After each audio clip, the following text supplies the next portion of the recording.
नमस्ते विराट चैतन्य, नमस्ते विराट चैतन्य। मैं पवित्र दिव्य चैतन्य हूँ, आप पवित्र दिव्य चैतन्य हो।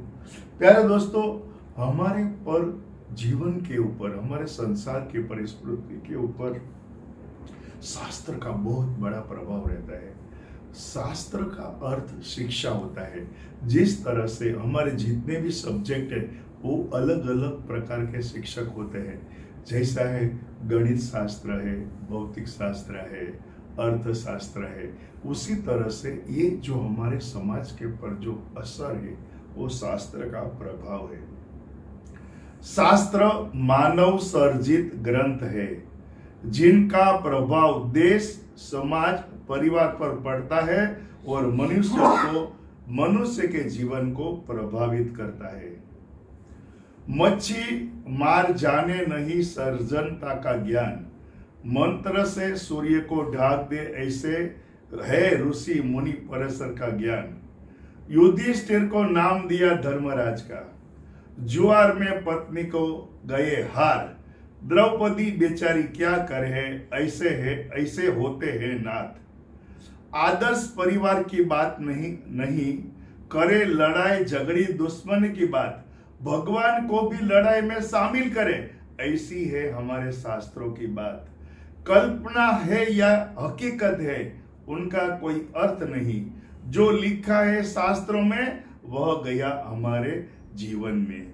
शास्त्र के प्रभाव को जाने नहीं, करे अपने स्वार्थ की बात। क्या कहे उस ज्ञानी को जिसने बना दिया संसार का यह हाल। प्रसूति नारी का सम्मान नहीं, प्रसूति नारी का सम्मान नहीं, सुने धोबी की बात। कसूर क्या था बेचारी सीता का, जिससे सीता को घर से दिया निकाल। माँ जिसकी मत्स्यगंधा है, माँ जिसकी मत्स्यगंधा है, पिता है महान तपस्वी ऋषि पराशर। दिन दहाड़े सूर्य को मंत्र से ढाक कर कुंवारी कन्या से सहशयन करे। ऐसे हुए हमारे शास्त्र रचयिता ऋषि वेद व्यास के जन्म का इतिहास। प्रेम ही ईश्वर है, प्रेम ही है पूजा, प्रेम ही है नर नारी के स्वरूप। नर नारी के प्रेम से ईश्वर प्रगटे प्रेम स्वरूप। शास्त्र में भगवान है, भगवान की कोई व्याख्या नहीं। ईश्वर को जाने बिना भगवान की कोई पहचान नहीं। मनुष्य शास्त्र लिखता है, शास्त्र है मनुष्य का खुद का विचार। एक मनुष्य के विचार को शास्त्र मान लिया, हमें कैसे मिलेगा सीखने का ज्ञान। ईश्वर कोई व्यक्ति नहीं है, ईश्वर है ईश्वरीय शक्ति का नाम।